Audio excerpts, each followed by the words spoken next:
إن الحمد لله نحمده ونستعينه ونستغفره ونعوذ بالله من شرور أنفسنا ومن سيئات أعمالنا من يهده الله فلا مضل له ومن يضلل فلا هادي له وأشهد أن لا إله إلا الله وحده لا شريك له وأشهد أن محمدا عبده ورسوله أما بعد فإن خير الحديث كتاب الله وخير الهدي هدي محمد صلى الله عليه وعلى آله وسلم وشر الأمور محدثاتها وكل محدثة بدعة وكل بدعة ضلالة وكل ضلالة في النار. قال الله تبارك وتعالى ومن يطع الله ورسوله فقد فاز فوزا عظيما. وقال جل وعلا ومن يعص الله ورسوله فقد ضل ضلالا مبينا. میرے محترم دینی بھائیوں، انسان کی کامیابی اللہ اور اس کے رسول صلی اللہ علیہ وسلم کی فرمانبرداری میں، اور اس کی ناکامی، اس کی ہلاکت اور اس کی بربادی اللہ اور اس کے رسول کے حکم کو توڑنے میں۔ سارے دین کا خلاصہ یہ ہے کہ ایک انسان اپنی خواہش کی بجائے اللہ کی وحی کے تابع اپنے آپ کو کرے۔ اللہ تعالیٰ نے جو دین دیا ہے وہ علم کی بنیاد پر دیا ہے، اور انسان کو اللہ تعالیٰ نے خواہشات دے رکھی ہیں، لیکن انسان سے اللہ کا مطالبہ یہ ہے کہ انسان اپنی خواہشات کی بجائے اللہ کی طرف سے آئے ہوئے علم کے تابع ہو کر اپنی زندگی گزارے۔ اگر کوئی رکاوٹ نہ ہوتی تو کمال بھی نہیں ہوتا۔ اللہ کے دین پر چلنے میں اگر نفس کی طرف سے مزاحمت نہیں ہوتی، اپوزیشن نہیں ہوتا، سماج کی رکاوٹ نہیں ہوتی، شیطان نہیں ہوتا، اور زندگی کی مجبوریاں اور مسائل نہیں ہوتے، تو پھر انسان کا دین پر چلنا اس میں کوئی کمال نہیں ہوتا۔ لیکن یہ ساری رکاوٹیں، یہ سارے مسائل جب انسان کے اطراف جمع ہو جاتے ہیں اور ان کی بھیڑ میں سے انسان اپنے لیے منزل کی طرف راستہ نکالتا ہے، تب جا کر وہ واقعی اللہ کے نزدیک کامیاب ہوتا ہے۔ لیکن پھر بھی انسان ہے، اس میں کمیاں ہیں۔ وہ ایک گڑھے سے بچ کر نکلتا ہے تو کبھی دوسرے گڑھے میں جا گرتا ہے، کبھی نفس پر وہ غالب آتا ہے تو کبھی ٹھوکر بھی کھاتا ہے، کبھی جذبات میں مغلوب ہو جاتا ہے، کبھی جذبات پر قابو پاتا ہے، کیونکہ اللہ تعالیٰ نے انسان کو کمزور پیدا کیا ہے۔ وَخُلِقَ الْإِنسَانُ ضَعِيفًا، انسان کمزور پیدا کیا گیا ہے۔ لہذا ایک طرف تو انسان کے لیے ضروری ہے کہ وہ اللہ اور اس کے رسول صلی اللہ علیہ وسلم کے حکموں کا لحاظ کرتے ہوئے، ان کی پابندی کرتے ہوئے، ان کی تعمیل کے ساتھ اپنی زندگی گزارے، اور دوسری طرف یہ بھی ضروری ہے کہ جو کوتاہی اس سے ہوتی ہے اللہ تعالیٰ سے ان کوتاہیوں کے لیے معافی بھی مانگتا رہے۔ ان دو چیزوں میں انسانی شخصیت کا کمال ہے۔ نافرمانی کرنا، اللہ کے حکم کی خلاف ورزی کرنا، بلکہ مخالفت کرنا، یہ مومن کا شعار نہیں ہے۔ ہاں، لیکن مومن انسان ہی ہوتا ہے، اس سے بھول چوک ہو جاتی ہے، اس سے غلطی ہوتی ہے، لہذا وہ توبہ کر کے اپنے گناہ، اپنی غلطی، اپنی برائی کا تدارک کر لیتا ہے۔ بلکہ بعض اوقات اس کی توبہ اس کو گناہ کے بعد جس مرحلے میں وہ پہلے تھا، جس مرتبے پر وہ پہلے تھا، اس کی توبہ بعض اوقات اتنی اچھی ہوتی کہ اور آگے نکل جاتا ہے۔ لہذا یہ جاننا ضروری ہے کہ واقعی گناہ کیا ہے، تاکہ ہم گناہ سے بچیں۔ واقعی اللہ کے نزدیک جرم کیا ہے، تاکہ ہم جرم سے بچیں۔ اس لیے کہ انسان کے لیے تقوی ہی میں نجات اور کامیابی، صلاح اور فلاح اور سعادت اور اللہ کے ہاں ہر قسم کی نعمت اور اونچائی اللہ تعالیٰ نے رکھی ہے، کیونکہ متقین ہی کے لیے کامیابی ہے۔ ان للمتقین مفاز، اللہ نے فرمایا متقین کے لیے کامیابی ہے۔ متقی کس کو کہتے ہیں؟ جو اللہ سے ڈر کے اللہ کی نافرمانی سے بچیں. اللہ کی نافرمانی سے بچنا، لیکن صرف اتنا نہیں، اللہ کی وجہ سے، ورنہ مخلوق کی وجہ سے اگر گناہ سے بچتا ہے یہ تقوی نہیں ہے. خالق کی وجہ سے اگر گناہ سے بچتا ہے یہ تقوی ہے. تو تقوی نجات کے لیے ضروری ہے، اور تقوی یہ ہے کہ گناہ سے بچے. لہذا جو آدمی گناہ کیا ہے یہ نہ جانے تو کیسے بچ سکتا ہے؟ ایک انسان کے لیے جہاں تقوی ضروری ہے وہیں اس کے لیے ضروری ہے کہ تقوی پیدا کرنے کے لیے، اس کے اہتمام کے لیے وہ واقعی جانے کہ اللہ کے نزدیک گناہ کیا ہے اور اسلام میں گناہ کس کو کہتے ہیں. بعض اوقات ایسا بھی ہوتا ہے کہ لوگ جس چیز کو گناہ سمجھ رہے ہوتے ہیں وہ گناہ نہیں ہوتا ہے، اور جس کو لوگ ہلکا سمجھتے ہیں یا گناہ سرے سے نہیں سمجھتے ہیں اللہ کے نزدیک بہت بڑا گناہ ہوتا ہے. کبھی جہالت کی وجہ سے، کبھی کسی اور وجہ سے، معاشرے میں رسم و رواج کی وجہ سے بعض چیز اتنا بڑا مقام حاصل کر لیتی ہے کہ وہ غلط ہوتی ہے، لیکن لوگوں کو لگتا ہے کہ یہ صحیح ہے، یہ اچھا ہے، بلکہ بڑی نیکی ہے. جس میں سے شرک اور قبر پرستی آپ کے سامنے ایک بہت بڑی مثال ہے کہ آج بہت سارے مسلمانوں کے لیے قبر پرستی کیا ہے؟ دین کی بنیادی چیز ہے، لیکن اسلامی اعتبار سے آپ دیکھیں تو یہ شرک ہے. بہرحال یہ بہت بڑا عنوان اور بہت بڑا موضوع ہے، خاص طور سے اس اعتبار سے بھی کہ بہت سارے لوگوں کے ذہنوں میں گناہ کے بارے میں بہت سارے سوالات ہوتے ہیں. مثال کے طور پر آپ عیسائیت کو دیکھیں.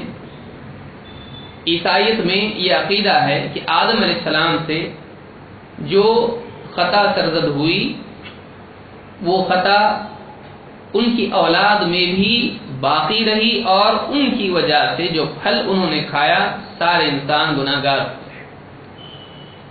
لہذا اس گناہ کے کفارے کے لیے اب ضروری تھا کہ سزا کسی کو ملے، کیونکہ اللہ عدل والا ہے. لہذا بغیر سزا بھی یہ معاملہ حل ہو ہی نہیں سکتا ہے. لہذا اللہ تعالیٰ نے نعوذ باللہ اپنے بیٹے عیسیٰ علیہ السلام کو دنیا میں بھیجا، جو ہر کوتاہی کمی سے پاک تھے، اور پھر وہ سارے گناہ بندوں کے ان پر ڈال دیے گئے اور ان کو سولی دی گئی. اس اعتبار سے انہوں نے سب کے گناہوں کا کفارہ کر دیا، پراشچت کر دیا، اور سارا معاملہ برابر سرابر ہو گیا. یہ عیسائیت میں گناہ کا ایک عقیدہ ہے کہ گناہ کے بارے میں ان کا نظریہ یہ ہے. کیا اسلام اس کو مانتا ہے؟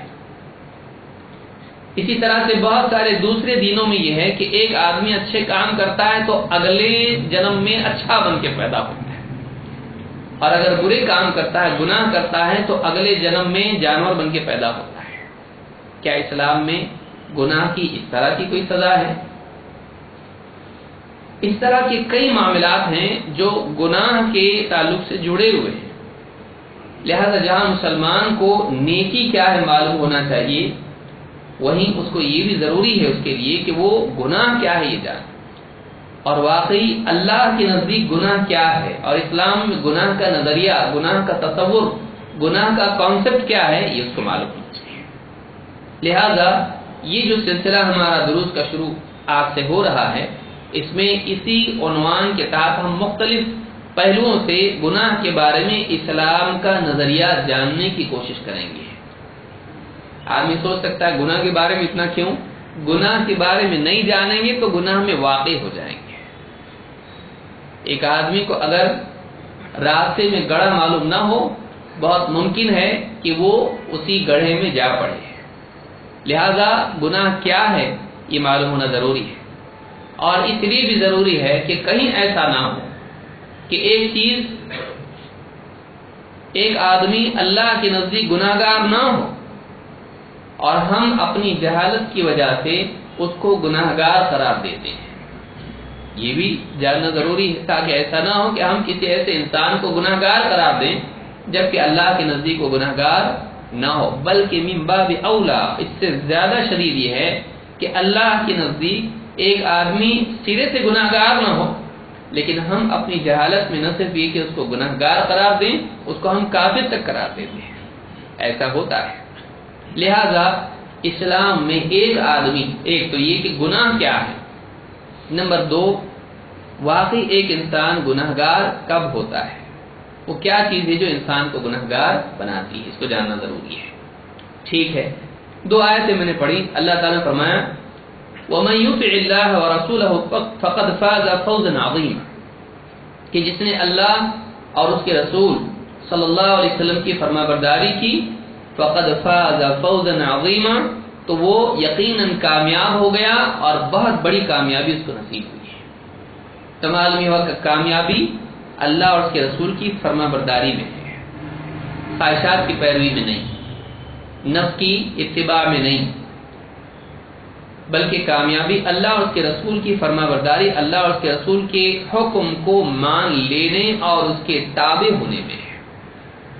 اور دوسری جگہ اللہ تعالیٰ نے فرمایا وَمَن يَعْصِ اللَّهَ وَرَسُولَهُ فَقَدْ ضَلَّ ضَلَالًا مُبِينًا، تو جس نے اللہ اور اس کے رسول صلی اللہ علیہ وسلم کی نافرمانی کی، وَمَن يَعْصِ اللَّهَ، عصیان کہتے ہیں حکم توڑنے کو، کرو کہا گیا ہے اور وہ نہ کرے، وَمَن يَعْصِ اللَّهَ وَرَسُولَهُ فَقَدْ ضَلَّ ضَلَالًا مُبِينًا، تو وہ گمراہی میں پڑ گیا، کھلی گمراہی میں۔ تو ایک طرف ہم کو معلوم ہوا کہ کامیابی اللہ اور اس کے رسول کے حکم کے ماننے میں ہے، اس کی تابعداری میں ہے، اور آدمی کی گمراہی وہاں سے شروع ہوتی ہے جہاں وہ اللہ اور اس کے رسول کے حکموں کو توڑنے لگتا ہے، اور گمراہی میں بعض اوقات بڑھتے بڑھتے اتنے دور نکل جاتا ہے کہ پھر بعض اوقات دل پر مہر لگ جاتی ہے اور ہدایت کی طرف آنا ممکن نہیں رہتا ہے۔ ثم قست قلوبکم من بعد ذلک، پھر تمہارے دل سخت ہو گئے، اللہ نے کہا۔ یا اسی طرح سے اور آیتوں میں اللہ نے فرمایا کہ دلوں کے اوپر زنگ لگ گیا ہے، کلا بل ارانا علی قلوبہم ما کانوا یکسبون، ان کے دلوں پر زنگ لگ گیا ان کی کرتوت کے نتیجے میں۔ تو انسان کے اعمال کا اس کے دل پر اثر پڑتا ہے، اس کی سوچ پر اثر پڑتا ہے، اس کا دل خراب ہو جاتا ہے، لہذا گناہ کے اثرات بھی ہوتے ہیں۔ تو تفصیل سے اس کو ہم سمجھنے کی کوشش کریں گے انشاءاللہ۔ سب سے پہلی چیز یہ کہ اللہ کے نزدیک ایک انسان حق کے پہنچنے سے پہلے گناہگار قرار نہیں پاتا ہے۔ جس انسان کو معلوم ہی نہیں، اللہ کے نزدیک ایسا انسان گناہگار نہیں ہوتا ہے۔ علم سے پہلے انسان گناہگار نہیں ہوتا ہے، وہ گناہگار تب ہوتا ہے جب اس کو معلوم ہے کہ یہ کرنا چاہیے اور یہ نہیں کرنا چاہیے۔ یہ اللہ تعالیٰ کی رحمت ہے، یہ اللہ تعالیٰ کا عدل ہے کہ اللہ تعالیٰ یوں ہی کسی کو گناہگار قرار نہیں دیتا ہے۔ ہاں، جو جانتے بوجھتے اس کو علم ہے اور پھر اس کو حکم توڑتا ہے، وہ آدمی حکم توڑتا ہے، اب جا کے وہ گناہگار ہوتا ہے۔ تو پہلا قاعدہ، پہلی بات جاننے کی ہے کہ حق پہنچنے سے قبل انسان گناہگار نہیں ہوتا ہے۔ اس سلسلے میں کیا دلیلیں ہیں؟ نمبر 1، اللہ تعالیٰ فرماتا ہے وَمَا كُنَّا مُعَذِّبِينَ حَتَّى نَبْعَثَ رَسُولًا، وَمَا كُنَّا مُعَذِّبِينَ حَتَّى نَبْعَثَ رَسُولًا، ہم عذاب نہیں دیتے یہاں تک کہ ہم رسول بھیجیں۔ اللہ تعالیٰ فرماتا ہے قوموں کو اللہ تعالیٰ عذاب نہیں دیتا ہے، ہاں مگر یہ کہ جب رسول آتے ہیں اور قوموں کو حق واضح کر کے بتلاتے ہیں، پھر قومیں ان کی بات کا انکار کرتی ہے یا نافرمانی کرتی ہے، پیغام قبول نہیں کرتی ہے، انکار کر دیتی ہے۔ جب حق واضح ہونے کے بعد قوم کی طرف سے انکار یا عصیان سامنے آتا ہے تو پھر اللہ تعالیٰ عذاب دیتا ہے۔ تو اس سے ایک بات بہت بڑی معلوم ہوئی کہ رسول کے آنے کے بعد ہی اتمام حجت ہوتا ہے۔ کسی پر حجت پوری ہونا یہ عقل کی بنیاد پر نہیں ہوتا ہے، نقل کی بنیاد پر ہوتا ہے۔ اس جملے کو یاد رکھیں، عقل اور نقل دو چیزیں ہیں۔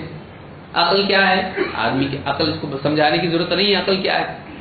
انسان کو جو عقل دی گئی ہے، جو سوچنے سمجھنے کی صلاحیت ہے، جس سے انسان فیصلے لیتا ہے، یہ جو عقل ہے یہ اصل بنیاد نہیں ہے جس کی بنیاد پر ایک آدمی کو جج کیا جائے گا۔ ہاں، اصل بنیاد اللہ کے نزدیک نقل ہے، یعنی وہ چیز جو نبیوں سے نقل ہوتی آتی ہے، نبیوں نے ان کے شاگردوں کو سکھایا، انہوں نے اپنے بعد اس طرح سے جو علم نقل ہوتا آیا ہے قرآن کا، حدیث کا، تو یہ جو علم ہے یہ دلیل ہے، یہ بہت اہم معاملہ ہے۔ اس لیے کہ آپ جانتے ہیں بعض لوگوں کے ذہن میں سوال آتا ہے کہ بعض ایسے علاقے ہیں جہاں پر کوئی نبی نہیں پہنچا ہمارے علم کی حد تک، افریقہ کے جنگلوں میں یا فلاں علاقوں کے اندر، اور وہاں تک کوئی مسلمان نہیں گیا، اس نے دین لوگوں کو نہیں بتایا، وہاں تک واٹس ایپ بھی نہیں جاتا ہے، وہاں پر کوئی انٹرنیٹ نہیں، ٹیلی ویژن نہیں، ریڈیو نہیں، موبائل فون نہیں، وہ کپڑے بھی ڈھنگ کے نہیں پہنتے ہیں، ان لوگوں کا کیا؟ یہ جنت میں جائیں گے کہ جہنم میں؟ اور یہ جو زندگی دین سے ہٹ کے گزار رہے ہیں تو یہ اللہ کے نزدیک یہ مجرم ہیں، جنتی ہیں، یا ان کا کیا ہے؟ بہت بڑا سوال ہے۔ بعض اوقات آدمی اپنی جہالت میں اپنی عقل سے، عقل کے ساتھ بھی جہالت ہو سکتی ہے نا، اب ہر آدمی کے پاس عقل ہے لیکن جاہل پھر بھی ہوتا ہے، آدمی اپنی جہالت میں ایسا جواب دیتا ہے جو دل کو مطمئن کرنے کی بجائے اسلام سے اور آدمی کو دور کر دیتا ہے۔ مثال کے طور پر آدمی کہے دیکھو بھائی اس کا جواب یہ ہے، ایک آدمی گاؤں سے آیا شہر میں اور اس نے سگنل توڑا، پولیس نے اس کو پکڑا تو اس کو فائن لگائے گا کہ نہیں لگائے گا؟ اگر وہ آدمی کہے صاحب مجھ کو معلوم نہیں کہ سگنل توڑنے پر رسید کاٹی جاتی ہے، پیسہ دینا پڑتا ہے، فائن لگتا ہے، پولیس کیا کہے گا؟ وہ ہم کو نہیں معلوم، انڈیا کا قاعدہ ہے، تو تم کو معلوم نہیں، یہ تمہارا پرابلم ہے، ہم کو حکم دیا گیا ہے کہ جو سگنل توڑے گا ہم اس کے لیے فائن لگائیں گے، تو وہ اس کا پرابلم ہے جس کو معلوم نہیں، یہ گورنمنٹ کا پرابلم نہیں ہے۔ اب یہ مفتی صاحب نے یہ جواب دیا، اب وہ غیر مسلم سوچے گا ٹھیک ہے اس پولیس کو میری مجبوری معلوم نہیں ہے، لیکن وہ اللہ جس کے بارے میں تم کہتے ہو وہ سب جانتا ہے، اس کو تو معلوم ہے کہ مجھ کو نہیں معلوم، پھر بھی وہ سزا دے گا کہ ایک آدمی کو نہیں معلوم ہے بھائی پھر بھی اس کو سزا دی جائے، وہ ہم کو نہیں معلوم، ہمارا اللہ نے بول دیا بس ختم۔ بعض اوقات آدمی اسلام کے دفاع میں اسلام کی دیوار ڈھانے کا کام کرتا ہے، علم کے بغیر دعوت مصیبت پیدا کرتی ہے، علم ہونا چاہیے۔ اس آیت سے اہل علم نے استدلال کیا ہے کہ انسانوں کو تو اللہ نے عقل ویسے بھی دی ہے، وَجَعَلَ لَكُمُ السَّمْعَ وَالْأَبْصَارَ وَالْأَفْئِدَةَ، اللہ نے فرمایا اللہ نے تم کو سننے کی طاقت دی، تم کو دیکھنے کی طاقت دی اور تم کو سوچنے کی طاقت دی، کان بنائے، آنکھیں دی اور دل دیا تاکہ تم سوچو، تو دل سوچنے کے لیے ہوتا ہے، تو انسان کو اللہ تعالیٰ نے سوچنے کی صلاحیت دی ہے، اور آسمان و زمین اللہ نے بنائے، سب کچھ سامنے اس کے ہے، لیکن اصل حجت جس کے بیس پر وہ اللہ کے نزدیک مجرم قرار پاتا ہے وہ اس کی عقل نہیں ہے کہ عقل کے بیس پر وہ اللہ کے نزدیک اچھا برا قرار پائے، نہیں، جب تک کہ اللہ والا علم اس تک نہیں پہنچتا ہے تب تک کہ وہ مجرم نہیں بنتا ہے، جب تک کہ اللہ کی طرف سے آئے ہوئے علم وحی کا وہ منکر نہیں ہوتا ہے، اس کی خلاف ورزی نہیں کرتا ہے، تب تک کہ وہ مجرم نہیں ہوتا ہے۔ لہذا اس آیت سے معلوم ہوا کہ اللہ تعالیٰ نے فرمایا وَمَا كُنَّا مُعَذِّبِينَ حَتَّى نَبْعَثَ رَسُولًا، ہم عذاب نہیں دیتے، یعنی لوگ ہمارے نزدیک عذاب دیے جانے لائق قرار نہیں پاتے۔ عذاب کس پر ہوتا ہے؟ نیکی پر یا گناہ پر؟ گناہ، یعنی اللہ کے نزدیک وہ آدمی گناہ کی سزا کے لائق نہیں بنتا ہے جب تک کہ رسول کا پیغام اس تک نہ پہنچے، رسول کا پیغام پہنچنے کے بعد ہی اس پر حجت تمام ہوتی ہے۔ ضروری نہیں کہ رسول خود اپنی ذات سے اس تک جائے، اصل مقصود رسول کی شخصیت نہیں ہے، رسول کا پیغام ہے۔ اسی لیے اللہ تعالیٰ نے قرآن کریم میں فرمایا وَأُوحِيَ إِلَيَّ هَذَا الْقُرْآنُ لِأُنذِرَكُم بِهِ وَمَن بَلَغَ، اور اے نبی کہیے کہ یہ قرآن میری طرف وحی کیا گیا ہے تاکہ میں اس قرآن کے ذریعے سے لوگوں کو متنبہ کر دوں، لوگوں کو خبردار کر دوں، اور اس کو بھی جس تک یہ قرآن پہنچے. تو معلوم ہے کہ رسول کا پرسنلی جانا ضروری نہیں ہے. پیغام بھی پہنچ جائے تو کافی ہے، لیکن پیغام پہنچنا سمجھنے کے ساتھ ہونا چاہیے. جیسے آپ کسی کو اسلام کی دعوت دیں عربی زبان میں، جبکہ اس کو عربی نہیں آتی ہے، تو کیا آپ نے پیغام پہنچایا؟ نہیں، کیونکہ اس کو سمجھنا ضروری ہے. اگر وہ نہیں سمجھتا ہے تو آپ نے حق ادا کیا دعوت کا؟ نہیں. اسی لیے اللہ کا قانون کیا ہے؟ وَمَا أَرْسَلْنَا مِن رَّسُولٍ إِلَّا بِلِسَانِ قَوْمِهِ لِيُبَيِّنَ لَهُمْ. اللہ تعالیٰ فرماتا ہے ہم نے جس قوم میں بھی رسول بھیجا اس قوم کی زبان میں بھیجا تاکہ ان کو رسول حق بات واضح کر کے بتائے. ایسا نہیں ہوا کہ رسول ایک زبان میں قوم ایک زبان میں، نہیں. قوم کی زبان میں رسول کیوں آئے؟ تاکہ قوم کو حق واضح کیا جائے. معلوم یہ ہوا کہ صرف پیغام کا پہنچانا کافی نہیں ہے، پیغام کا سمجھنا بھی ضروری ہے. اسی لیے آپ موسیٰ علیہ السلام کی دعا سنیں گے تو اس میں کیا ہے؟ وَاحْلُلْ عُقْدَةً مِّن لِّسَانِي، اے اللہ میری زبان کی گرہ کو کھول دے. کیوں؟ یفقہوا قولی، تاکہ میری بات کو وہ سمجھیں. رسول کے آنے کا مقصد یہ نہیں ہوتا ہے کہ رسول کی بات لوگ صرف سنیں. رسول کے آنے کا مقصد یہ ہوتا ہے کہ رسول کی بات لوگ سمجھیں. اصل چیز سمجھنا ہوتی ہے. لہذا ایک آدمی کے بارے میں جیسے آج میں نے پڑھی تھی کہ قرآن پہنچے تو آپ نے عربی میں قرآن دے دیا، کہا تیرے پر حجت تمام ہو گئی. تو اس آدمی کو عربی تو آتی نہیں، آپ پہ نہیں ہوئی تو اس پہ کہاں سے ہوگی؟ آپ کو خود عربی نہیں آتی ہے. تو مولوی صاحب کہیں عربی میں آپ کے سامنے قرآن کی آیت بیان کرتے ہیں، کہیں عمل کرو، آپ کہیں مولوی صاحب سمجھ رہا نہیں ہے. قرآن پہنچ گیا، اب عمل کرنا پڑے گا. اب ہے کیا اس میں یہ تو بتاؤ. قرآن کی آیت ایک عالم ایک مسلمان کے سامنے پڑھ کے سنا دے عربی زبان میں اور اس کی تشریح کر سمجھائیے تو عربی میں حدیث بھی بیان کر دے جس میں وہ سمجھایا گیا ہو. اب قرآن کی آیت بھی پڑھی اور اس کو عربی میں حدیث بیان بھی کر دی. اگر آپ بھی سمجھا دو نا تو وہ بھی عربی میں سمجھا دے. کیا واقعی اس پر حجت؟ اب یہ عمل کرے گا؟ نہیں، اس کو نہیں سمجھا بھائی.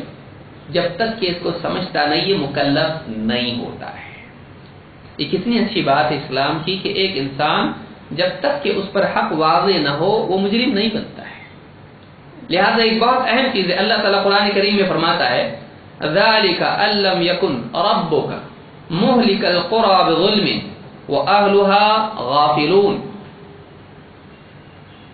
یہ اس لیے ہے کہ تیرا رب کسی بستی کو ظلم کی وجہ سے ہلاک نہیں کرتا ہے جبکہ اس کی بستی کے رہنے والے غافل ہوں. اللہ تعالیٰ ظلماً کسی کو ہلاک نہیں کر دیتا ہے یا ظلم کے سبب ہلاک نہیں کر دیتا ہے جبکہ قوم کو بھی معلوم ہی نہیں، وہ عمل غلط کر رہے ہیں، وہ شرک میں مبتلا ہیں، لیکن ابھی رسول نہیں آیا ان کے پاس. لہذا ان کو نہیں معلوم ہے کہ وہ کیا کر رہے ہیں. اسی لیے بعض نبیوں نے کیا کہا؟ اللہم اغفر لقومی فإنہم لا يعلمون. اے اللہ میری قوم کو معاف کر دے، کیونکہ نبیوں کو ستایا انہوں لیکن ابھی ان کو معلوم نہیں ہے، سمجھا نہیں، پوری بات واضح نہیں. اے اللہ میری قوم کو معاف کر دے. کیوں؟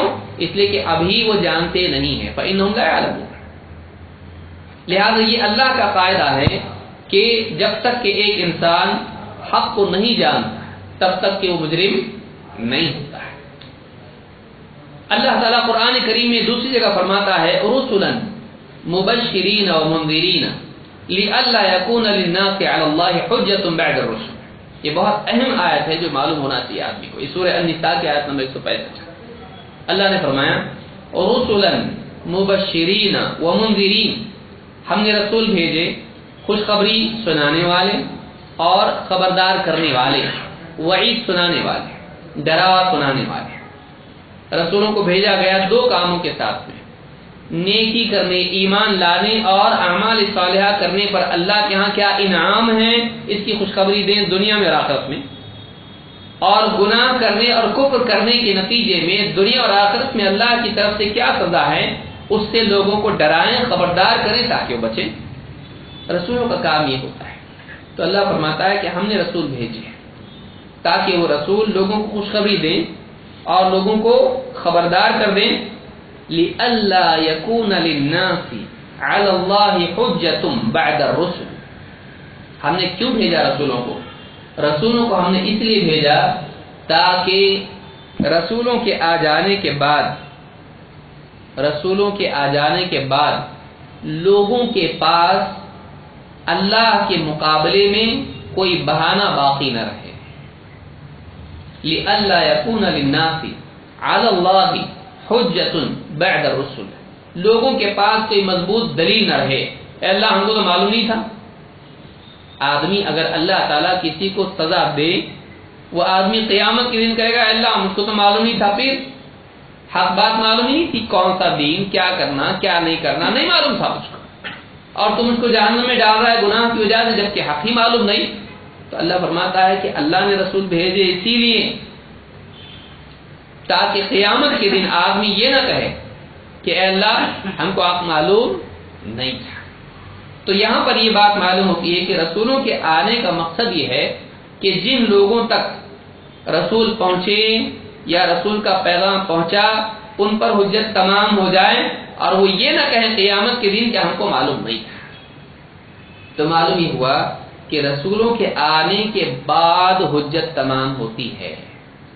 رسول کا پیغام پہنچنے کے بعد ایک آدمی واقعی اب ذمہ دار ہو جاتا ہے کہ وہ رسول کی بات مانے اور عمل کرے، لیکن جب تک کہ پیغام نہ پہنچے کیا وہ مکلف ہوتا ہے؟ نہیں۔ جب تک کہ پیغام نہیں پہنچا وہ مکلف نہیں ہوتا ہے، وہ گناہگار بھی اللہ کے نزدیک نہیں ہوتا ہے رسول کا پیغام پہنچنے سے پہلے۔ موٹی مثال یاد رکھیں حدیث سے، اللہ کے نبی صلی اللہ علیہ وسلم رات میں آپ کے پاس آیت نازل ہو گئی، قَدْ نَرَى تَقَلُّبَ وَجْهِكَ فِي السَّمَاءِ فَلَنُوَلِّيَنَّكَ قِبْلَةً تَرْضَاهَا فَوَلِّ وَجْهَكَ شَطْرَ الْمَسْجِدِ الْحَرَامِ۔ اللہ تعالیٰ نے آیت نازل کی، اے نبی آپ کا چہرہ بار بار آسمان کی طرف پلٹنا ہم نے دیکھ لیا، لیجئے آپ کی رضامندی جس قبلے میں ہے ہم آپ کو وہی پھیر دیتے ہیں، اب آپ کیا کیجئے، فَوَلِّ وَجْهَكَ شَطْرَ الْمَسْجِدِ الْحَرَامِ، تو آپ اپنا چہرہ مسجد حرام کی سمت میں کر لیں۔ اس سے پہلے قبلہ کہاں تھا؟ مسجد بیت المقدس، صحابہ وہی نماز پڑھتے تھے۔ اب آپ جانتے ہیں مشہور روایت ہے کہ بعض صحابہ نماز پڑھ رہے تھے فجر کی، بعض دوسری روایتوں میں دوسری نماز بھی ہے۔ اب ایک صحابی وہاں سے گزرے، انہوں نے دیکھا یہ تو ابھی پچھلے قبلے پر ہے، تو انہوں نے باہر سے کھڑے ہوئے آواز دی اور آواز دے کر کہا تم لوگ اسی قبلے کی طرف نماز پڑھ رہے ہو جبکہ رات ہی میں آیت نازل ہو گئی اور قبلہ تبدیل کر دیا گیا، بیت المقدس سے قبلہ کہاں ہو گیا؟ مسجد حرام، اور تم لوگ اسی پچھلے قبلے کی طرف نماز پڑھ رہے ہو۔ تو اب نماز میں ان لوگوں نے کیا کیا؟ سبھی جانتے ہیں تقریباً کیا کیا؟ نماز ہی کی حالت میں امام پلٹ گیا نئے قبلے کی طرف، اور اس کے ساتھ مقتدی بھی پلٹ گئے۔ اس کو مسجد قبلتین کہتے ہیں، اس مسجد کو، دو قبلے والی مسجد، کہ ایک قبلے کی طرف پڑھ رہے تھے، پھر نماز میں اسی نماز میں وہ لوگ دوسرے قبلے کی طرف پھر گئے، یعنی جو ناقص قبلہ ہے منسوب کو چھوڑ کر۔ سوال یہ ہے کہ انہوں نے نماز کیوں نہیں توڑی؟ کیا ایک آدمی آج پچھلے قبلے کی طرف نماز پڑھے تو کیا اس کی نماز ہوگی؟ نہیں ہوگی۔ کیوں؟ اس لیے کہ وہ قبلہ منسوخ ہو چکا ہے، اور نماز کے صحیح ہونے کی شرائط میں سے یہ بھی ہے کہ وہ اس کا رخ کہاں ہو؟ قبلے کی طرف۔ لیکن انہوں نے نماز ہی کی حالت میں وہ نماز پڑھ رہے تھے، جب خبر پہنچی تو انہوں نے کیا کیا؟ نماز ہی میں، یعنی اپنی نماز ختم کی، توڑ دیے، ارے غلطی ہو گئی اپنے سے، چلو واپس سے اللہ اکبر، نہیں۔ ان کا قبلہ اگرچہ پچھلا تھا اور قبلہ رات ہی میں بدل چکا تھا، لیکن انہوں نے نماز ہی میں قبلہ تبدیل کیا، یعنی پچھلی نماز باقی رکھی۔ کیوں؟ اب تک معلوم نہیں تھا، اس لیے پچھلے علم پر ہم باقی تھے، اب معلوم ہوا ہے تو اب مکلف ہوئے، اب ہونا چاہیے۔ سمجھ میں آ رہی بات؟ تو آدمی مکلف کب ہوتا ہے؟ جب اس کے سامنے علم آئے۔ امام الطحاوی نے اس حدیث سے یہی استدلال کیا ہے کہ انسان اسی وقت مکلف ہوتا ہے جب دلیل اس کے پاس پہنچے. یہ اللہ تعالیٰ کا بندوں پر احسان ہے کہ اللہ تعالیٰ نے لا علمی کو انسان کی ہلاکت کا سبب نہیں بنایا کہ نہیں معلوم پھر بھی جہنم میں ڈالیں گے. نہیں، آدمی اگر نہیں جانتا ہے تو اللہ کے نزدیک وہ جہنمی نہیں ہوتا ہے. قرآن کریم میں اس آیت میں غور کریں. وہ لوگ جو کہتے ہیں کہ جس انسان تک اسلام کا پیغام نہیں پہنچا اس کی عقل کے حساب سے اس کا ججمنٹ ہوگا. اگر اس کے نزدیک اس کو لگتا ہے اندر کہ میں غلط کر رہا ہوں تو اللہ کے نزدیک مجرم، اور اس کو اندر سے نہیں لگتا ہے تو مجرم نہیں. قرآن و سنت میں اس طرح کی کوئی دلیل نہیں ہے. ایک آدمی کو مجرم بنانے کے لیے آپ کے پاس نفس ہونا چاہیے، عقل نہیں. اس لیے کہ ہر سماج میں لوگوں کے رسم رواج الگ ہوتے ہیں. جیسے ہمارے معاشرے کے اندر ایک اجنبی آدمی اجنبی عورت کے گلے مل سکتا ہے؟ نہیں. یورپ میں اس سے آگے بھی بڑھ سکتا ہے. تو اب ان کے نزدیک گلے نہ ملنا، کوئی آدمی کہے نہیں سوری میں نہیں مل سکتا گلے، ہم عورتوں سے گلے نہیں ملتے، وہ اس سماج میں کیا قرار پائے گا؟ ان کے نزدیک مکروہ ہے، ان کے نزدیک کیا ہے؟ برا ہے. یہ بے ادب آدمی ہے کہ عورت ہاتھ بڑھا رہی ہے ہاتھ نہیں ملاتا، اور گلے ملنا چاہ رہی ہے لیکن گلے نہیں ملتا ہے. یہ کیسا آدمی ہے؟ یہ تہذیب نہیں جانتا. وہاں کی تہذیب الگ ہے. تو اس کے نزدیک وہ اچھا ہے تو کیا وہ اچھا ہو جائے گا؟ نہیں. لہذا لوگوں کے مزاج، ان کی معلومات اور سماج کے رسم و رواج الگ الگ ہوتے ہیں.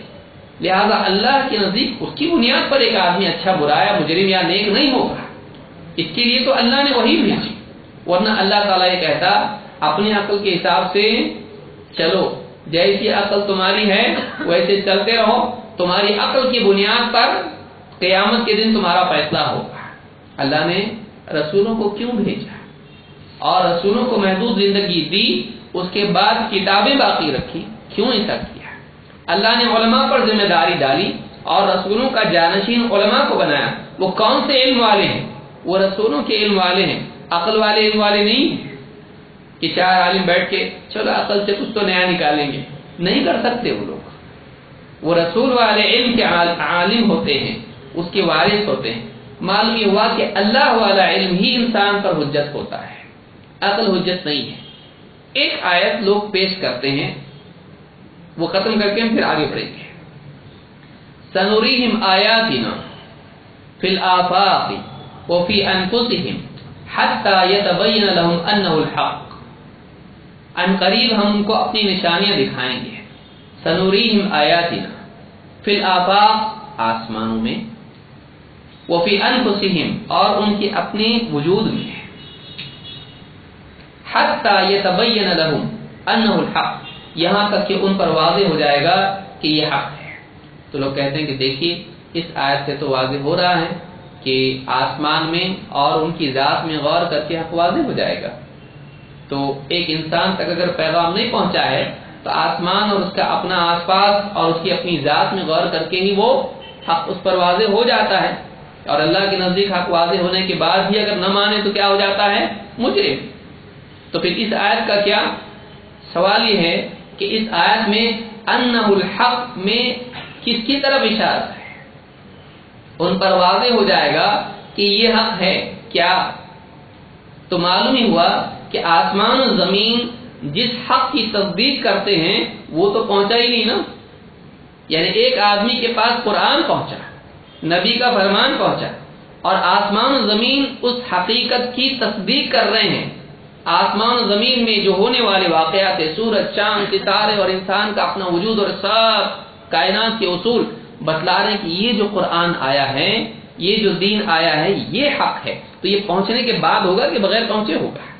تو وہ ساری چیزیں جو ہیں اپنے آپ میں انسان پر نماز کیسی پڑھنا واضح کریں. آسمان میں غور کیا، 5 دن کی نماز معلوم پڑی. زمین میں غور کرا، ہاں رمضان کے روزے معلوم پڑے، ایسا ہوگا نہیں. اس کے پاس یعنی آیت بتلا رہی ہے کہ آسمان و زمین میں غور کر کے اس پر واضح ہو جائے گا کہ یہ جو قرآن بتا رہا ہے یہ حق ہے. تو معلوم ہو کہ پہنچا ہے نا. یہ پہنچنے کے بعد کی بات ہے، پہنچنے کے پہلے کی بات نہیں ہے. لہذا اس آیت سے یہ استدلال کرنا کہ انسان کے لیے کائنات میں غور کر کے ہی حق معلوم کر لینا کافی ہے، یہ صحیح نہیں ہے۔ اللہ کے نزدیک اتمام حجت تبھی ہوتا ہے جب نبوی علم اور ربانی علم انسان کے پاس پہنچے۔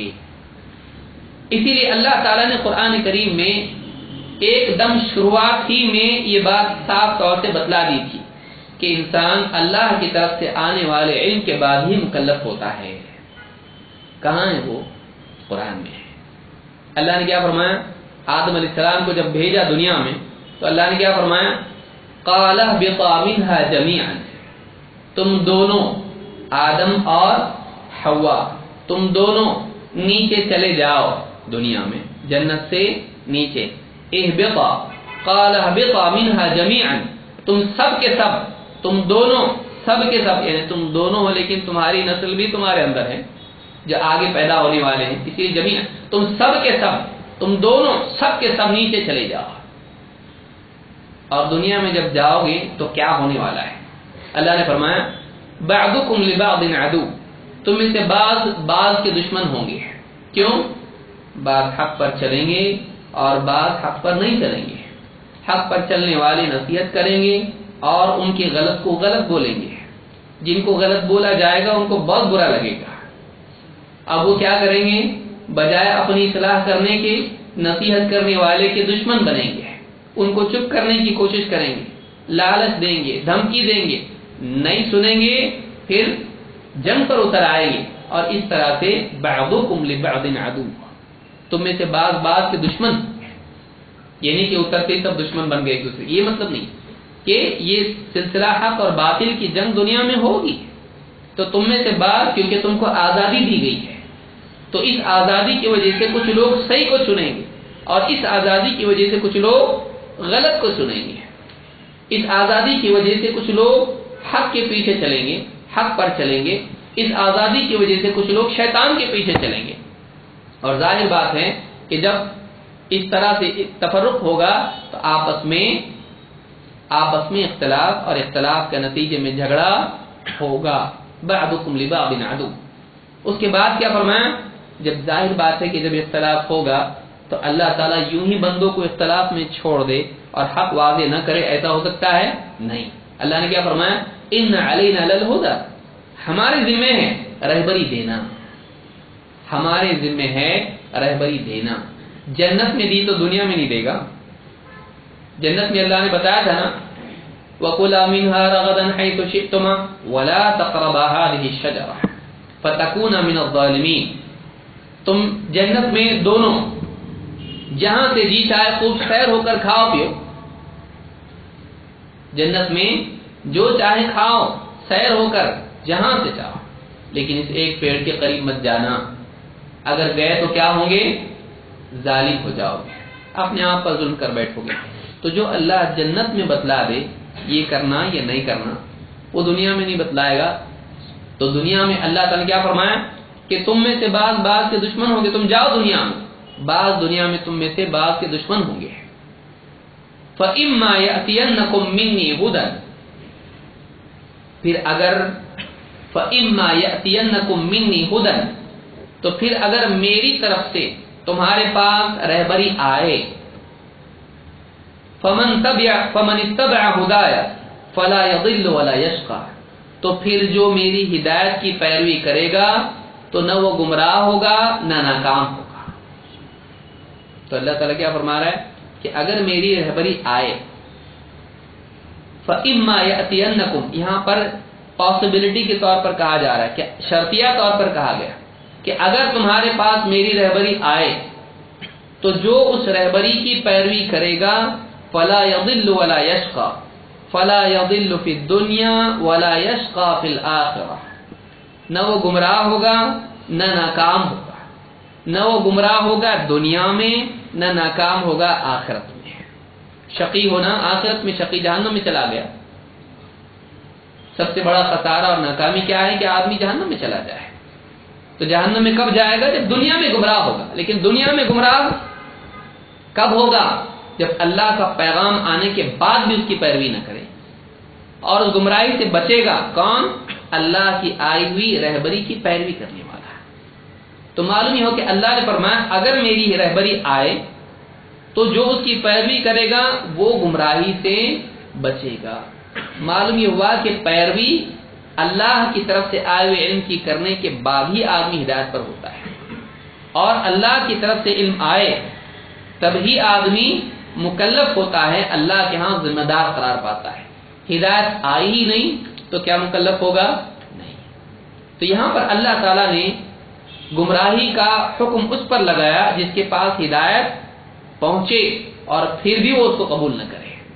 ہدایت ہی اگر نہ پہنچے تو وہ آدمی مکلف ہوتا ہے؟ نہیں۔ یہ جاننا بہت ضروری ہے۔ آپ دیکھیے بہت سارے لوگ کہتے ہیں ہمارے دادا جان ایسے تھے، بدعتوں میں مبتلا تھے، ان کو کسی نے بتایا نہیں بتایا، گاؤں میں رہتے تھے معلوم نہیں، ان کے لیے مغفرت کی دعا کر سکتے کیا؟ یا ان کا انتقال ہو گیا ہے، جنازے کی نماز پڑھ سکتے کیا؟ یہ آدمی نہیں جانتا ہے۔ کیوں؟ اس کو نہیں معلوم ہے۔ ان تک حق کا پیغام اگر نہیں پہنچا ہے تو مکلف نہیں تھے، اللہ کے مجرم نہیں تھے۔ کسی نے بتایا نہیں، جہالت اسلامی ممالک سے اور اسلامی ماحول سے بہت دور، اور ایسی صورت میں جب حق ان کو نہیں معلوم ہے لیکن وہ یہ مانتے تھے اللہ حق، رسول حق، ہاں اللہ کا دین صحیح، ہم مانتے اس کو، لیکن ان کو تفصیلی طور پر دین معلوم نہیں تھا، پھر اس پر حکم لگا دینا ہمارا کتنا بڑا ظلم ہے، جرم ہے۔ کیوں؟ اس لیے کہ گناہ کا قاعدہ ہم کو معلوم نہیں ہے۔ تو یہ پہلی بات یاد رکھیں، اس کی اور مثالیں جو ہم آگے دیکھیں گے انشاءاللہ۔ تو پہلی بات ہم کو معلوم ہے۔ اب ایک حدیث سے اس بات کو ہم ختم کرتے ہیں انشاءاللہ، اور اس کے آگے بھی دیکھتے ہیں کچھ اور چیزیں۔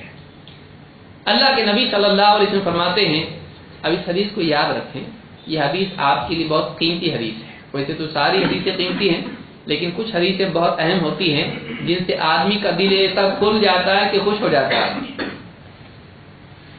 خاص طور سے وہ جو غیر مسلموں میں دعوت کے میدان میں ہوتے ہیں۔ اللہ کے نبی صلی اللہ علیہ وسلم فرماتے ہیں اربعۃ یحتجون یوم القیامہ، قیامت کے دن 4 لوگ اللہ سے حجت کریں گے۔ ایسا قیامت کے دن کہیں گے 4 لوگ۔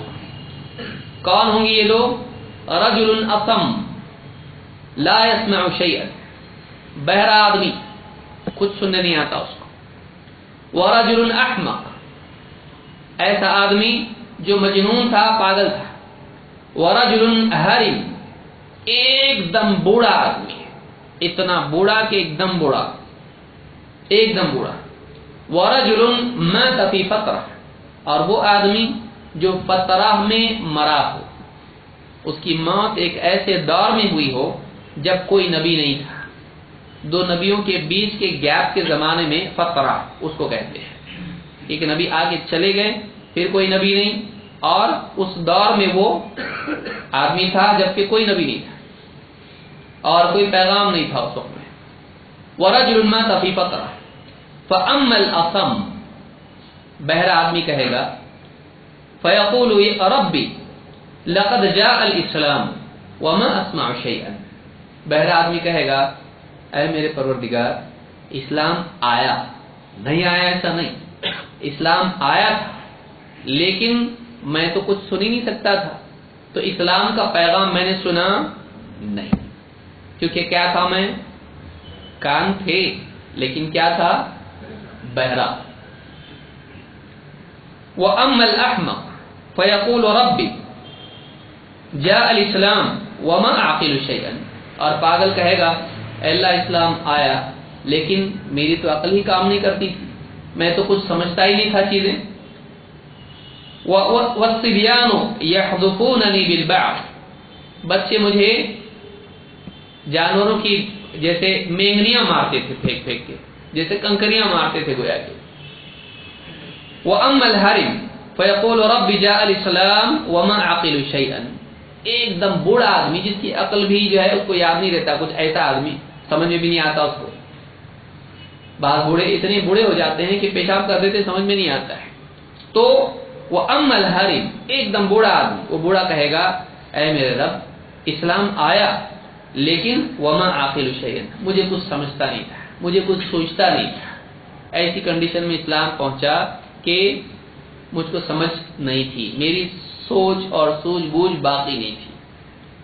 وَأَمَّا الَّذِي مَاتَ فِي الْفَتْرَةِ فَيَقُولُ رَبِّ مَا أَتَانِي لَكَ رَسُولٌ، اور جو آدمی فترہ کے دور میں فوت ہوا ہے وہ کہے گا اے میرے رب میرے پاس تو کوئی آیا ہی نہیں۔ اب کتنے لوگ ہو گئے؟ 3 کیٹیگری کے، 4 ہو گئے، ٹھیک دیکھتے ہیں۔ 4 لوگ ہو گئے، میں کیٹیگری پوچھ رہا ہوں۔ ایک وہ جس تک پیغام پہنچا لیکن اس نے سنا نہیں۔ 2 وہ جن تک پیغام پہنچا لیکن ان کو سمجھا نہیں، بوڑھا اور مجنون دونوں ایک ہو گئے نا بھائی بھائی، ان کو نہیں سمجھا۔ اور تیسرا وہ جس تک پیغام سرے سے پہنچا نہیں۔ کتنی ہوئی کیٹیگری؟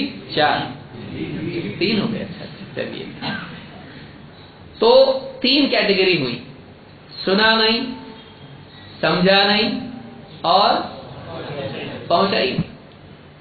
جس نے کہا سنا نہیں، پیغام پہنچا کہ نہیں پہنچا؟ پیغام آیا اس کے پاس لیکن اس نے سنا نہیں۔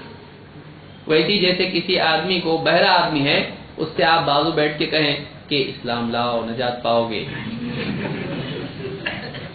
بہرا ہے غیر، ہاں ٹھیک ٹھیک، اس نے سنا ہی نہیں، تو آپ نے دعوت دی اس کو، آپ نے تبرکن دعوت دے دی، آپ نے دعوت کا آگا تھا کہ اللہ کا احسان ہے، مارا پیٹا نہیں، کچھ بھی اچھا ہوا باہر، ہاں، تو آپ نے پہنچایا پیغام نہیں، آپ نے اپنا کام کیا لیکن وہ کام نتیجہ اس کا نہیں، تو اس نے سنا نہیں لیکن پیغام اس تک گیا لیکن پھر بھی سنا نہیں۔ تو اللہ کے نزدیک یہ نہیں ہے کہ پیغام تیرے پاس آیا، سنا نہیں سنا ہمارا پرابلم نہیں، تیرا پرابلم ہے، اللہ ایسا کرے گا نہیں۔ دوسرا آدمی پہنچا، سنا اس نے لیکن سمجھا نہیں، تو معلومات سمجھنا بھی ضروری ہے، صرف سننا کافی ہوتا تو وہ دونوں لوگ پاگل اور بوڑھا سنے نا لیکن سمجھے نہیں، معلومات اصل سمجھنا ہے، صرف سننا کافی نہیں ہے۔ اور تیسرا وہ کہ سننا بھی دور اور سمجھنا بھی دور، آیا ہی نہیں تو کیا سنیں گے اور کیا سمجھیں گے۔ اب یہ 3 قسم کے لوگ ہیں۔ اب بعض دائی صاحب کیا بولیں گے، وہ تیرا پرابلم ہے، آیا نا میسج گئے جہنم میں، اللہ ایسا نہیں۔ دیکھیے دلیل میں نے شروع میں جیسے کہا، عقل تو یہ بتاتی ہے کہ سنا نہ سنے تو ہو گئے تیرے اوپر حجت تمام، یہ عقل بول رہی ہے۔ کون سی عقل؟ پیدل عقل۔ لیکن جو نبوی علم ہے وہ یہ بتا رہا ہے کہ دیکھیے آگے کیا ہوگا، فَيَأْخُذُ مَوَاثِيقَهُمْ لَيُطِيعُنَّهُ، اللہ تعالیٰ ان سے وعدہ لے گا، مانیں گے، ٹھیک ہے تم تک نہیں پہنچا، نہیں سمجھا، نہیں سنے، ٹھیک ہے، اب اگر حکم دیا جائے تو مانیں گے، اب تو کوئی مسئلہ نہیں نا، تو اب اگر تم کو حکم دیا جائے تو تم مانو گے کہ نہیں مانو گے؟ وہ کہیں گے بالکل مانیں گے، اللہ ان سے عہد لے گا، وعدہ لے گا، مانیں گے نا؟ ہاں مانیں گے، ٹھیک ہے مانیں گے۔ فَيُرْسِلُ إِلَيْهِمْ أَنِ ادْخُلُوا النَّارَ، اللہ تعالیٰ ان کے پاس فرشتہ بھیجے گا، ان کے پاس رسول بھیجے گا، اور حکم کیا ہوگا؟ ایک ہی حکم، زیادہ نہیں، نماز پڑھو روزہ رکھو، کچھ نہیں، ایک حکم۔ کیا حکم؟ آگ میں کودو، آگ میں کودو، ایک ہی حکم بس، مانیں گے جو بھی بولے مانیں گے، جو حکم دے مانیں گے، ٹھیک ہے کودو آگ میں۔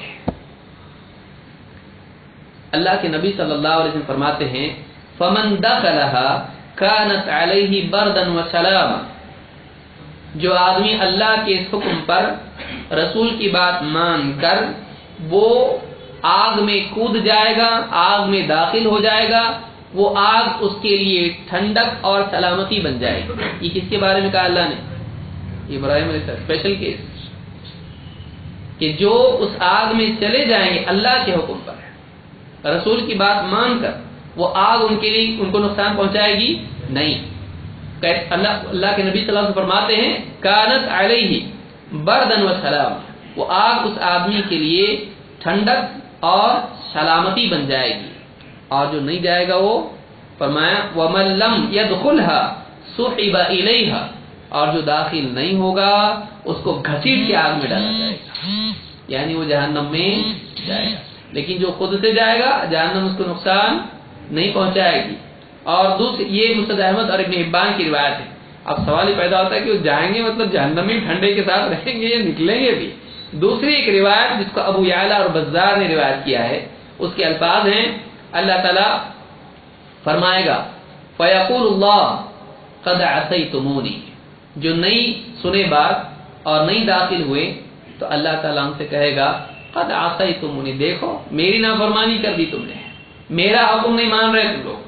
وَأَنْتُمْ لِرُسُلِي أَشَدُّ تَكْذِيبًا وَمَعْصِيَةً، تم یہاں تم سے وعدہ لے کر بھی تم نہیں مان رہے، دنیا میں رسولوں کی تم زیادہ نافرمانی کرتے ہیں.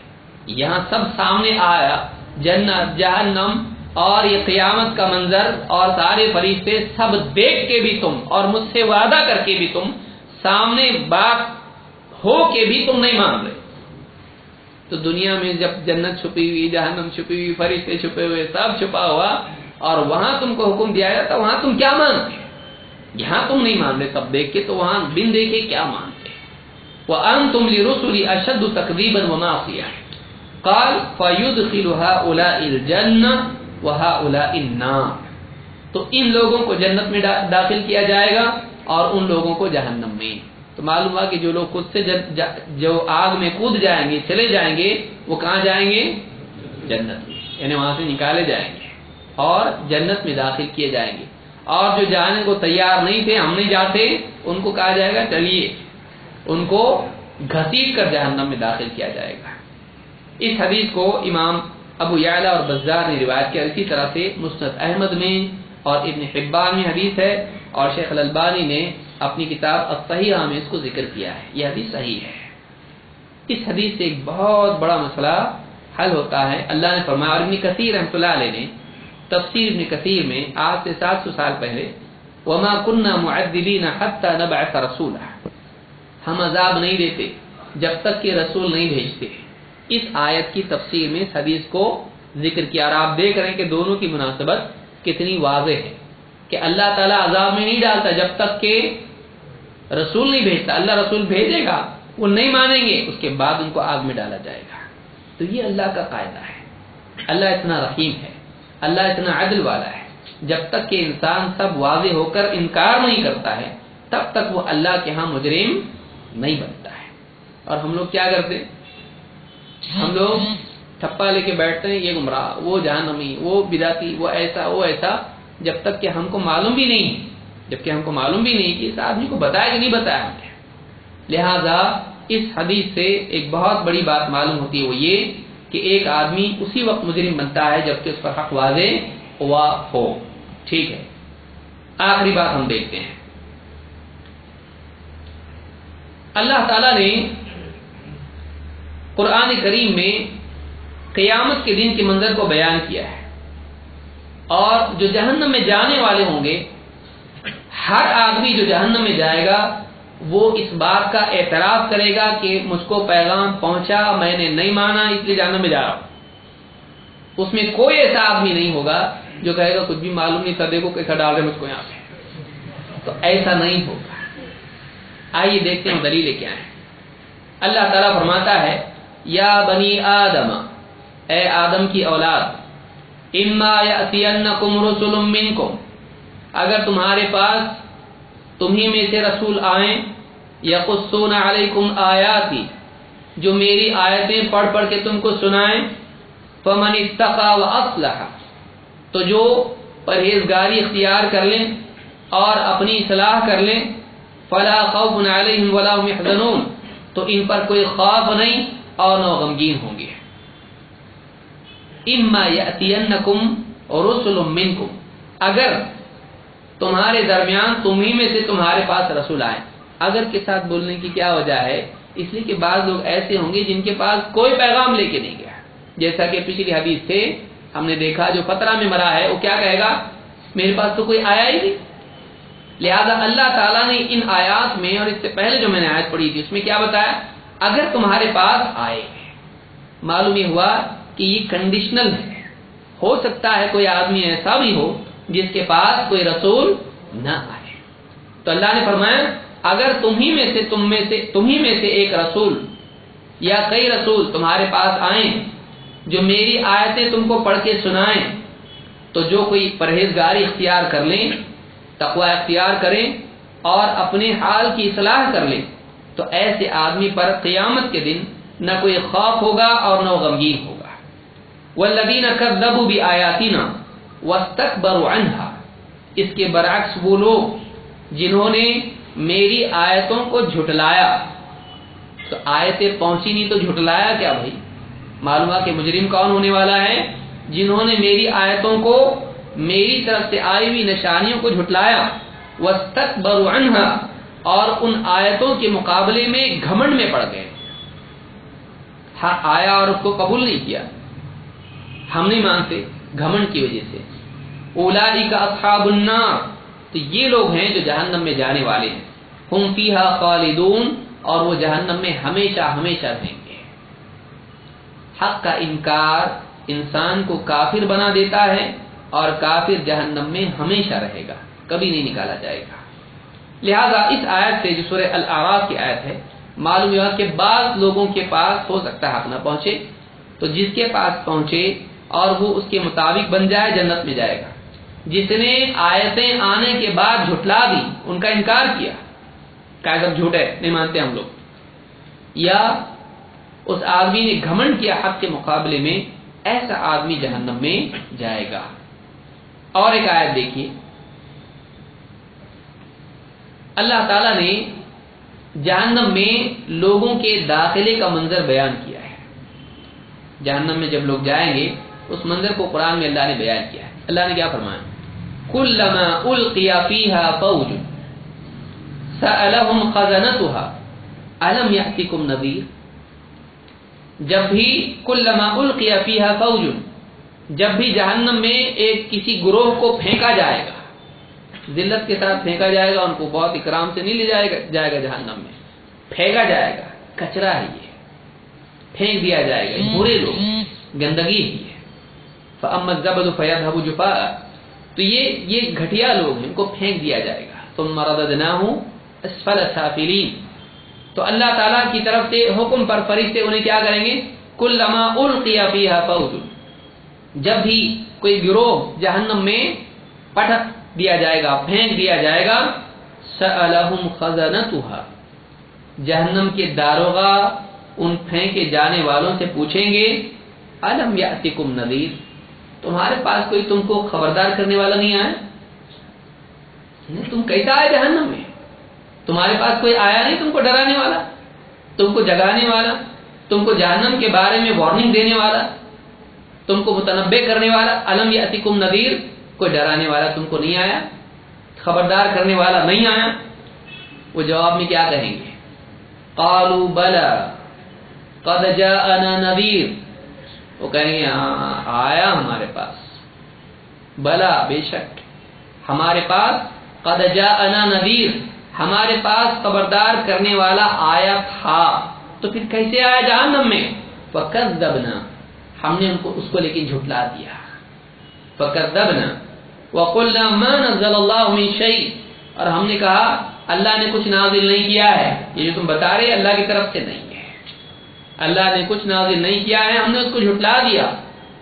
ان انتم الا فی ضلال کبیر، ہم نے اسی کو کہا کہ تم لوگ سب کیا ہو، گمراہی میں پڑے ہوئے ہو، ہمارے پاس حق کا پیغام لے کر لوگ آئے تھے، لیکن ہم نے ان کو جھٹلا دیا، اور ہم نے سرے سے حق کا انکار کیا، اور ہم نے کیا کہا؟ تم لوگ گمراہ، جو لوگ حق پر تھے ہم نے انہی پر گمراہی کا فتویٰ داغ دیا۔ ان انتم الا فی ضلال کبیر وقالوا، اب دیکھیے، وقالوا لو كنا نسمع او نعقل ما كنا في اصحاب السعیر، کہیں گے کاش کہ ہم جو پیغام لے کر آیا تھا اس کے پیغام کو سن لیتے اور اس میں غور کرتے تو ہم جہنمی نہیں بنتے۔ یہاں پر امام شوکانی کہتے ہیں کہ او جو ہے یہاں پر واو کے معنی میں ہے،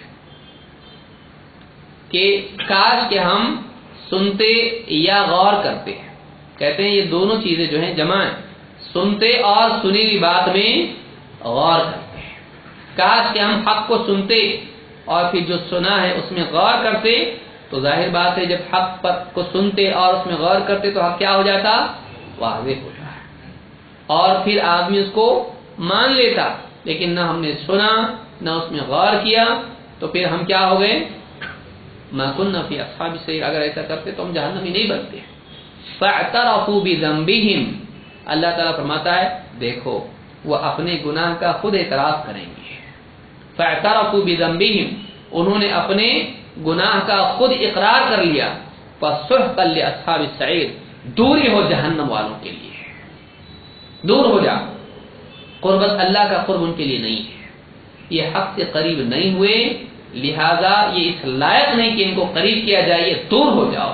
انہوں نے نبیوں کو دور کیا، انہوں نے حق کو دور کیا، آج یہ دور کرنے لائق ہو گئے۔ یہاں پر آپ غور کریں، اس سے امام شنقیطی نے اضواء البیان میں استدلال کیا ہے کہ دیکھیے اللہ تعالیٰ فرما رہا ہے کلما القی فیہا فوج، جب جب کوئی گروہ جہنم میں ڈالا جائے گا، ہر گروہ سے، ہر جہنم میں ڈالے جانے والے سے داروغہ پوچھے گا ڈرانے والا نہیں آیا تھا، تم کیسا آیا تم یہاں پہ؟ تو کیا کہے گا؟ آیا تھا لیکن میں نے جھٹلا دیا، میں نے نہیں مانا۔ اس سے کہتے ہیں کہ معلوم ہوا کہ جہنم میں کوئی ایسا آدمی نہیں جائے گا جو کہے کہ نہیں میرے پاس نہیں آیا تھا، بلکہ ہر آدمی جو جہنم میں جائے گا، کلما، جب جب جہنم میں پھینکا جائے گا داروغہ پوچھے گا نہیں آیا تھا، وہ کہے گا آیا تھا لیکن میں نے جھٹلایا تھا۔ لہذا جہنم میں سب کے سب ایسے لوگ ہوں گے جن کے پاس حق آیا اور انہوں نے حق کو جھٹلایا، جنہوں نے حق کو سنا نہیں اور اس میں غور کیا نہیں، اور سرے سے نبیوں کی بات کو کیا کیا؟ انکار کر دیا، ہم کو نہیں سننا ہے، جاؤ۔ لہذا معلوم ہوتا ہے کہ حق کو سننا چاہیے، اس میں غور کرنا چاہیے، اس سے ہدایت ملتی ہے۔ لیکن آدمی کیا کرتا ہے؟ ہم کو سننا بھی نہیں ہے۔ تو اس آیت سے، سورہ ملک کی آیتیں ہیں یہ، ان آیات سے بات معلوم ہوتی ہے کہ اللہ کے نزدیک مجرم وہ ہے جو حق کو جاننے کے بعد اس کے پاس حق آیا لیکن پھر بھی اس نے کیا کر دیا؟ حق کا انکار کر دیا۔ تو یہ بہت بنیادی نقطہ ہے گناہ کے سلسلے میں کہ اللہ کے نزدیک حق پہنچے بغیر کوئی آدمی مجرم قرار نہیں پاتا ہے۔ یہ اللہ کا انصاف ہے، اس کا عدل ہے کہ یوں ہی کسی کو سزا نہیں دیتا ہے۔ ہمارا اللہ ایسا نہیں ہے کہ زبردستی کسی کو سزا دے دے جبکہ اس کو معلوم ہی نہیں کیا صحیح کیا غلط ہے، اللہ ایسا نہیں کرتا ہے۔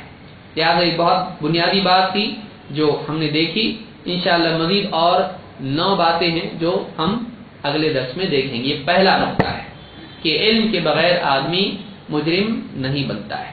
مزید اور باتیں ہم اگلے دروس میں انشاءاللہ دیکھیں گے۔ اقول ھذا واستغفر اللہ لی ولکم۔